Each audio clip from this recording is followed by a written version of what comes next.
आज या आपण त्या दिवसानंतर उपदेश शीर्षकासह परमेश्वराच्या वचनाचा अभ्यास करूया. एकदा आपण या पृथ्वीवर जन्म घेतल्यानंतर आपल्याला हे जग सोडावेच लागते. मग आपण हे जग सोडल्यानंतर काय होईल? परमेश्वर म्हणतात की आपण जे काही कार्य करतो ते त्या दिवसानंतर आपले जीवन ठरवते. ही बायबलची एक महत्वाची शिकवण नाही का? म्हणून आपण आजचे जीवन कधीच व्यर्थ आणि उदासीनपणे नाही जगले पाहिजे. शेवटी सर्वांकडे काय असेल? त्या दिवसानंतर सर्वांकडे जीवन असेल. ज्या दिवशी सर्वांचे भाग्य ठरवले जाईल तो दिवस नक्कीच येईल. मग ते श्रीमंत असो की गरीब, बलवान असो की सामान्य, हो ना? अशा प्रकारे मग ते जुलमी असो, छळण्यात आलेले असो, प्रसिद्ध व्यक्ती असो की सामान्य लोक असो, ते सर्व या जगाला सोडून जातात. मात्र हा शेवट नाही. त्या दिवसानंतरची परिस्थिती काय आहे हे महत्वाचे आहे. मग त्या दिवसानंतर आपले जीवन कशावर ठरवले जाते? या पृथ्वीवर राहताना आपण जे काही बोलतो, विचार करतो आणि कार्य करतो ते त्या दिवसानंतरचे आपले जीवन ठरवते. बायबलची ही शिकवण लक्षात घेऊन आपण आपले जीवन कधीच व्यर्थ गोष्टींमध्ये वाया नाही घातले पाहिजे. या आपण इब्री अध्याय 9 वचन 27 पाहूया. अध्याय 9 वचन 27. ज्या अर्थी माणसांना एकदाच मरणे व त्यानंतर त्या दिवसानंतर काय होते? न्याय होणे नेमून ठेवले आहे. इंग्रजी बायबलमध्ये हे न्यायाच्या रूपात लिहिलेले आहे. जसे की यामध्ये न्यायाचा उल्लेख आहे, म्हणून आपण याला न्यायालयाद्वारे देण्यात आलेला निर्णय या रूपात समजूया. कोणी नरकात जाईल आणि कोणी स्वर्गात जाईल. काही जण अग्नीच्या जळत्या सरोवरात सर्व काळासाठी दुःख भोगतील आणि काही जण सार्वकालिक जीवनाचा आणि आनंदाचा उपभोग घेतील. हे त्या दिवसानंतर ठरवले जाईल. आपण जे काही बोलतो, विचार करतो आणि करतो ते सर्व जमा होते. प्रकटीकरणामध्ये आपण जे केले आहे त्यानुसार परमेश्वर काय करतील? ते प्रत्येकाला ज्याच्या त्याच्या कृत्यांप्रमाणे प्रतिफळ देतील. त्या दिवसानंतर काय होईल याबद्दल आपण अगोदर येशूच्या शिकवणींचे परीक्षण करूया आणि स्वतःला विचारूया, आजपासून आपण कोणत्या प्रकारच्या जीवनाची तयारी केली पाहिजे? त्या दिवसानंतर जे घडणार आहे त्याची आपण तयारी केली पाहिजे. या आपण मत्तय अध्याय 7 पाहूया. मत्तय अध्याय 7 वचन 21 मध्ये येशू म्हणतात, मला प्रभूजी प्रभूजी असे म्हणणाऱ्या प्रत्येकाचा प्रवेश स्वर्गाच्या राज्यात होईल असे नाही. त्या दिवसानंतर आपण कोठे जाऊ इच्छितो? स्वर्गाच्या राज्यात. येथे येशू म्हणतात, मला प्रभूजी प्रभूजी असे म्हणणाऱ्या प्रत्येकाचा प्रवेश स्वर्गाच्या राज्यात होईल असे नाही, तर जो माझ्या स्वर्गीय पित्याच्या इच्छेप्रमाणे वागतो त्याचा होईल. मग परमेश्वराच्या इच्छेप्रमाणे वागणे हाच सार्वकालिक स्वर्गाच्या राज्याची तयारी करण्याचा मार्ग आहे असे आपण म्हणू शकत नाही का? वचन 22. त्या दिवशी पुष्कळ जण मला म्हणतील, प्रभो प्रभो, आम्ही तुझ्या नावाने संदेश दिला, तुझ्या नावाने भूते घालवली व तुझ्या नावाने पुष्कळ महत्कृत्य केली नाहीत काय? तेव्हा मी त्यांना स्पष्ट सांगेन की मला तुमची कधीच ओळख नव्हती. अहो अनाचार करणाऱ्यांनो, माझ्या पुढून निघून जा. दुसऱ्या शब्दांमध्ये ते कोण आहेत?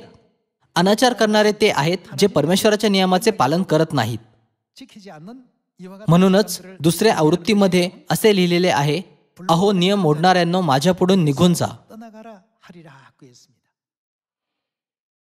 जेव्हा लोक परमेश्वराच्या न्यायासनासमोर उभे राहतील तेव्हा परमेश्वर विचारतील, तुम्ही पृथ्वीवर काय केले? काही जण म्हणतील, प्रभो प्रभो, मी तुमच्या नावाने भविष्यवाणी केली आणि दुष्टात्मे काढले. मी पुष्कळ चिन्ह आणि चमत्कार देखील केले. तुम्ही आणखी काय केले? मी रविवारची उपासना केली, वधस्तंभाची उपासना केली आणि ख्रिसमस पाळला. अशा प्रकारे जेव्हा ते आपल्या विश्वासाच्या सर्व कार्यांना प्रदर्शित करतील तेव्हा परमेश्वर न्याय करतील. यावर अवलंबून राहून की हे नियमाचे उल्लंघन आहे की परमेश्वराची इच्छा, परमेश्वर त्यांचा न्याय करतील आणि ज्यांनी नियमाचे उल्लंघन केले त्या सर्वांना घालवून देतील.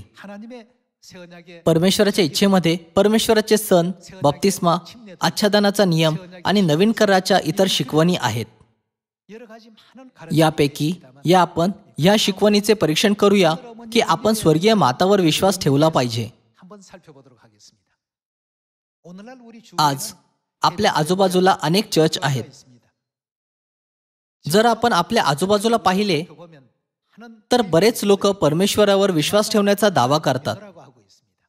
मात्र पवित्र आत्म्याच्या शेवटल्या युगामध्ये आपण कोणावर विश्वास ठेवला पाहिजे?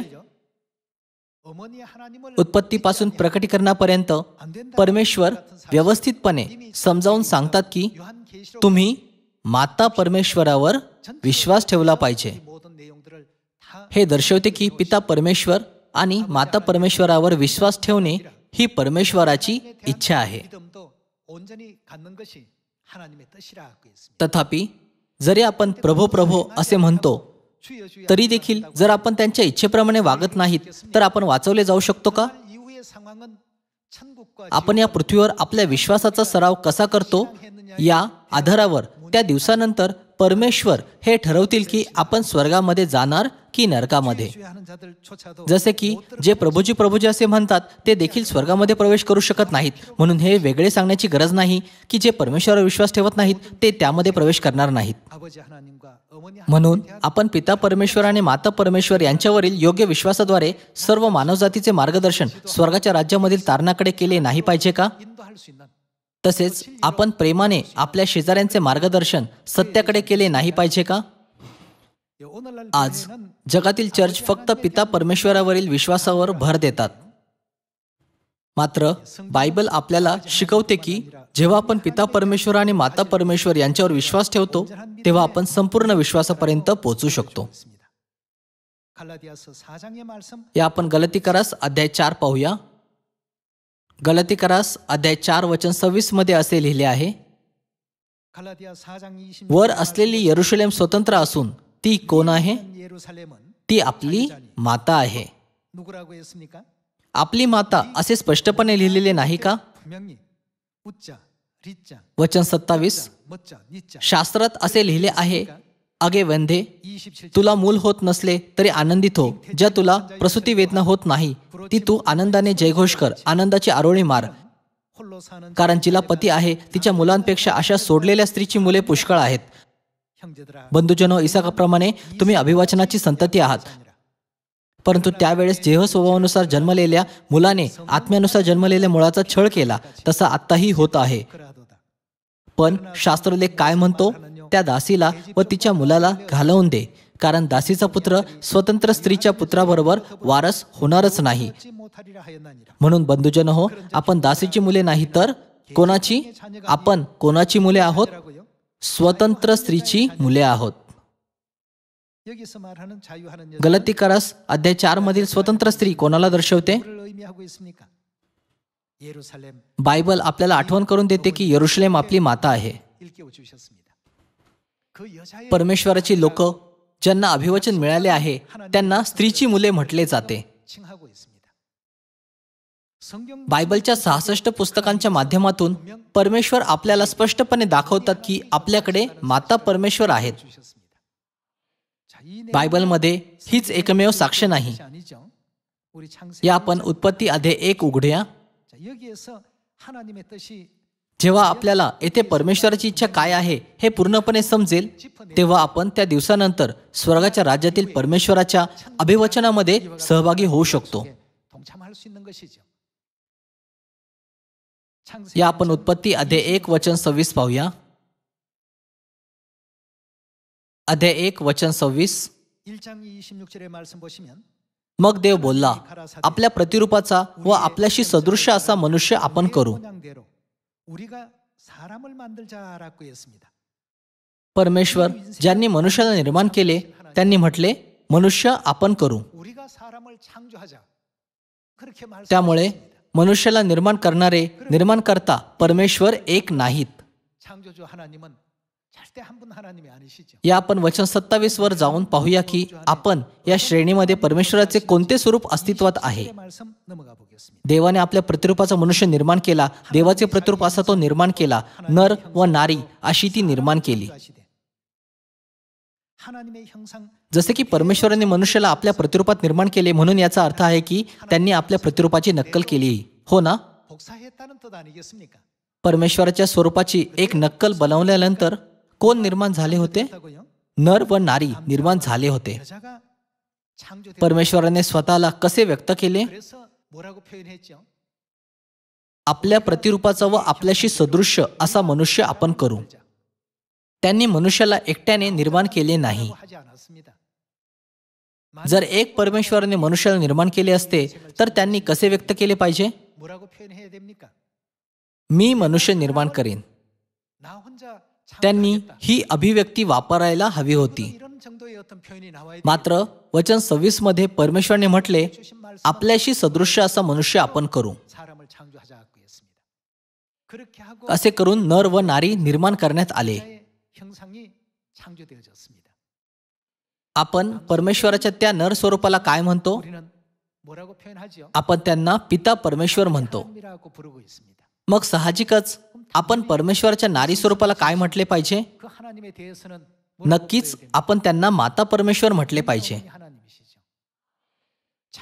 उत्पत्ती या प्रकरणाला अगदी स्पष्टपणे समजावते. तरीही आज जगातील सर्व चर्च म्हणतात फक्त पिता परमेश्वर आहेत, माता परमेश्वर नाहीत. मग त्यांच्या बायबलमधील उत्पत्ती अध्याय 1 आपल्या बायबलपेक्षा वेगळा आहे का? हे एकसारखेच आहे. जरी तुम्ही कोणतेही बायबल पाहिले तरी याला त्याच प्रकारे नोंदवलेले आहे. असे असले तरी ते असे बोलून की परमेश्वर एक आहे, फक्त एका परमेश्वराची उपासना करतात. फक्त एकच परमेश्वर असा दावा करण्यासाठी ते ज्या वचनाचा सर्वात जास्त वापर करतात ते इफिसिकरास अध्याय 4 आहे. या आपण इफिसिकरास अध्याय 4 वचन 5 पाहूया. प्रभू एकच, विश्वास एकच, बप्तिस्मा एकच. आणि किती परमेश्वर आहेत? देव. जर आपण फक्त हे वाचले तर असे वाटते की फक्त एकच परमेश्वर आहे. मात्र यानंतर काय सुरू राहते?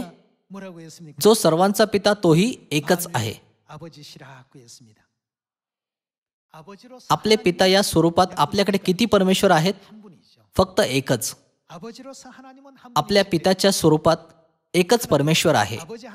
पण पिता परमेश्वर व्यतिरिक्त आणखी कोण आहे? उत्पत्ती अध्याय 1 वचन 26 नुसार नारी स्वरूपाचा नमुना कोण बनले? मग आपण परमेश्वराच्या त्या नारी स्वरूपाला माता परमेश्वर म्हटले नाही पाहिजे का? पिता परमेश्वर आणि माता परमेश्वर मानवजातीला सार्वकालिक जीवन देतात.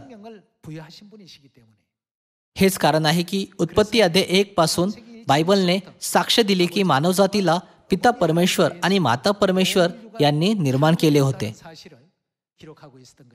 कोरियामध्ये देखील अनेक संप्रदाय आहेत. Presbyterian, Methodist, Holiness, Baptist, Seventh Day Adventist, यहोवाचे साक्षी, युनिफिकेशन आणि इतर बरेच. पण बायबल एकच आहे.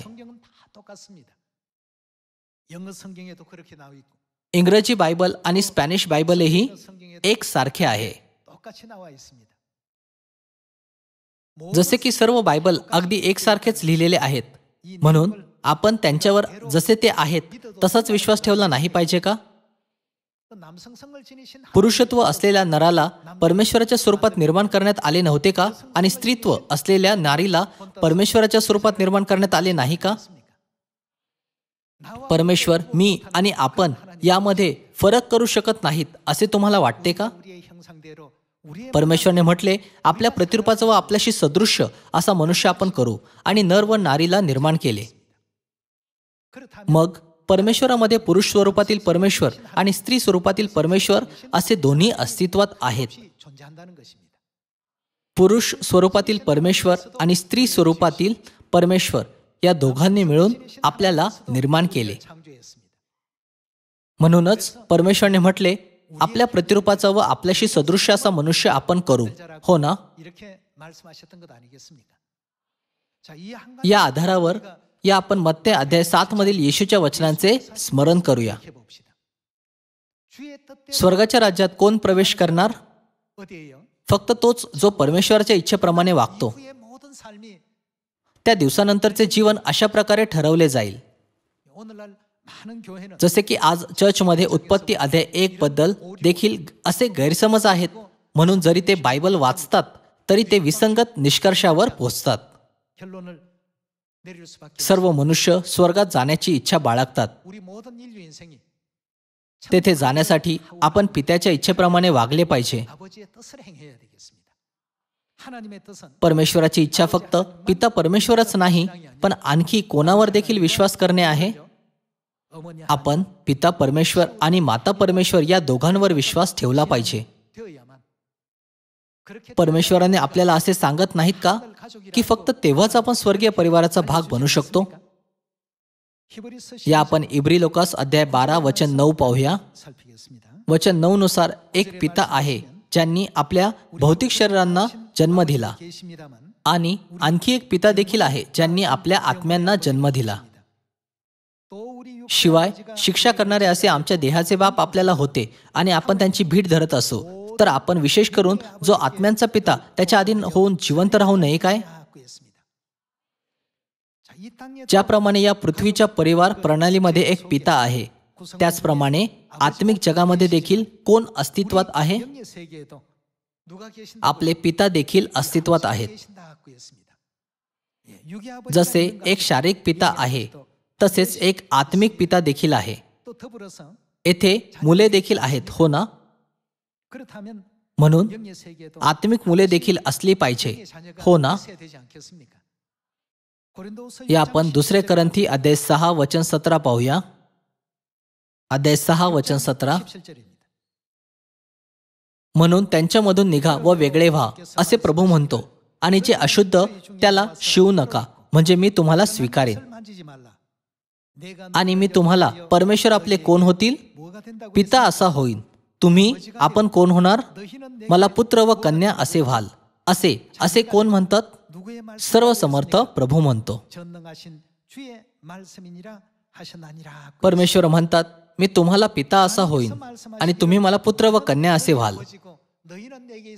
पिता, मुले, पुत्र आणि कन्या एकाच परिवारामध्ये वापरली जाणारी शीर्षके आहेत. मात्र येथे माता नाही. म्हणूनच गलातिकारास अध्याय 4 वचन 26 मध्ये लिहिले आहे, वर असलेली यरुशलेम स्वतंत्र असून ती आपली माता आहे. तसेच उत्पत्ती अध्याय 1 वचन 26 ते 27 मध्ये परमेश्वरने म्हटले, आपल्या प्रतिरूपाचा व आपल्याशी सदृश्य असा मनुष्य आपण करू आणि नर व नारी निर्माण केले. यावरून समजते की माता परमेश्वर अस्तित्वात आहेत. मग जेव्हा असे घडते तेव्हा आत्मिक पिता, माता आणि पुत्र व कन्या यांचे कौटुंबिक नाते प्रस्थापित होते. त्यामुळेच 2000 वर्षांपूर्वी जेव्हा परमेश्वर या पृथ्वीवर आले तेव्हा त्यांनी आपल्याला शिकवले की आपण परमेश्वराची मुले आहोत, जे परमेश्वराच्या रक्ताने संबंधित आहोत. बायबल ही परमेश्वराची इच्छा आहे. जर आपण त्यांच्यावर योग्य विश्वास ठेवण्यात अपयशी ठरलो तर त्या दिवसानंतर आपल्याला वाईट परिणामांचा सामना करावा लागेल. लोक म्हणतील, प्रभो प्रभो, आम्ही तुमच्या नावाने संदेश दिला, तुमच्या नावाने भूते घालवली व तुमच्या नावाने पुष्कळ महत्कृत्य केली नाहीत काय? 귀신도 쫓아냈습니다. मग तुम्ही आम्हाला स्वर्गाच्या राज्यात प्रवेश का करू देणार नाहीत? 왜 천국 안 보내주시? मग परमेश्वर म्हणतील, मला तुमची कधीच ओळख नव्हती. अहो अनाचार करणाऱ्यांनो, माझ्यापुढून निघून जा. 내게서 다 떠나가라. अशा प्रकारे परमेश्वराने म्हटले की प्रभूजी असे म्हणणाऱ्या प्रत्येकाचा प्रवेश स्वर्गाच्या राज्यात होणार नाही. पण कोणाचा प्रवेश होईल? 아버지의 जो पित्याच्या इच्छेप्रमाणे वागतो. मग माता परमेश्वरावर विश्वास ठेवणे ही परमेश्वराची इच्छा आहे की नाही? 뜻입니까? जुन्या करारामध्ये एलोहिम हा शब्द 2500 वेळा वापरण्यात आला नाही का? 사용하지 않았습니까? स्पष्टपणे म्हटले तर एलोहिम या शब्दाचे भाषांतर अनेक वचनातील परमेश्वरासाठी केले जाऊ शकते. 히브리 원어에 मूळ इब्राणी भाषेमध्ये एलोहा एकवचन संज्ञा आहे. 분명히 있습니다. मग परमेश्वराला एलोहिम असे का म्हटले जाते? कोरियन भाषेत शब्दाला अनेक वचनामध्ये बदलण्यासाठी संज्ञेच्या शेवटी एक अक्षर जोडले जात नाही का? 이게 되지 않습니까? इब्री भाषेमध्ये देखील असेच आहे. एलोहा या शब्दाला इम हा प्रत्यय जोडला जातो. 히브리어로 말하면 S. इंग्रजीमध्ये हे संज्ञाच्या शेवटी एस जोडण्यासारखे आहे. 자, 이런 어떤 यावरून आपण पुष्टी करू शकतो की परमेश्वर एक नाहीत, 분 하나님이 पण पिता परमेश्वर आणि माता परमेश्वर दोघेही मानवजातीच्या तारणाचे नेतृत्व करण्यासाठी निर्मितीच्या काळापासून एकत्र कार्य करत आहेत. 하시는 모든 과정마다 함께 하셨던 तरी देखील आज अनेक चर्च म्हणतात, माता परमेश्वरावर विश्वास ठेवणारे चर्च विचित्र नाही का? 하나님 교회에서는 한결같이 어머니 असे असले तरी 그 이상한 बायबल या प्रकरणाची साक्ष कशी देते? या गोष्टीचे आपण परीक्षण केले पाहिजे आणि त्या दिवसानंतर आपल्या तारणाची तयारी केली पाहिजे. 준비하는 우리 모두가 되어야 되겠습니다. सर्व लोकांनो, आपले मानवी जीवन किती लहान आहे. 여러분 잡습니까? 지금 20 किंवा 30 वर्षाच्या वयातील लोक विचार करतात की त्यांच्या पुढे येणारे दिवस भरपूर आहेत, पण ते पापणी लवताच निघून जातात. 순식간에 훅 지나갑니다. हे आश्चर्यकारक आहे की काळ इतक्या लवकर कसा उडून जातो. 2 किंवा 3 महिने एका क्षणात निघून जातात. 지나가니까 너무 놀랍습니다. त्यामुळे आपले आयुष्य निश्चितपणे मोठे नाही, ते क्षणभंगूर आहे. 이건 절대 긴 어떤 인생이 아닙니다. 짧습니다. याबद्दल थॉमस मोरेचा किस्सा माझ्या हृदयावर सखोल प्रभाव टाकतो. 항상 마음 가운데 많이 큰 त्याला त्याच्या स्वतःच्या धार्मिक विश्वासामुळे राजाच्या आज्ञेचे पालन न केल्याबद्दल 그런 어떤 요구를 तुरुंगात पाठवण्यात आले होते. 그 왕의 말을 복종하지 못하고 त्याची पत्नी आणि मुलगा त्याला भेटायला आले. 부인과 아들이 면회를 왔지. पत्नीने म्हटले, प्रिय, तुम्ही राजाच्या इच्छेचे पालन कराल असे तुम्ही म्हणू शकत नाही का? 고집을 조금만 꺾으면 안 मोरेने म्हटले, माझ्याकडे जीवन जगण्यासाठी किती वर्ष उरले आहेत असे तुम्हाला वाटते? 살것 같아 보여. आणखी 20 वर्ष. 20년은 살 것 같아요. मग मी त्या लहान 20 वर्षांसाठी सार्वकालिक जीवनाचा त्याग केला पाहिजे का? 삶을 포기하란 말. अशा प्रकारे त्याने राजासमोर गुडघे टेकले नाहीत. 왕에게 굴복지 아니하고 त्याने ठाम निश्चय केला होता की तो फक्त 20 वर्षांपर्यंत आपल्या आयुष्याला वाढवण्यासाठी परमेश्वराद्वारे 하나님 शिकवण्यात आलेल्या धार्मिक मार्गाचे पालन करण्याच्या आपल्या विश्वासाला सोडू शकत नाही. 수 없다는 뜻에서 परिणामी 결국은 이제 तुरुंगातच त्याचा मृत्यू झाला. 죽임을 이제 그 당했다는 그 내용이 떠올라. आपले मानवी जीवन इतके लहान आहे. 우리 사람의 삶이 이렇게 अगदी 짧습니다. एकेकाळी प्रसिद्ध राहिलेले शासक देखील आता जिवंत नाहीत. 유명했던 정복자들도 जगावर हुकूमत गाजवणारे नेपोलियन आणि चंगेज खान यांचेही निधन झाले. 됐던 나폴레옹도 칭기스 त्या सर्व हस्ती ज्यांच्या नावानेच तुम्ही त्यांना ओळखू शकता, 이라고 하는 이름만 대면 या जगाला सोडून निघून गेलेले आहेत.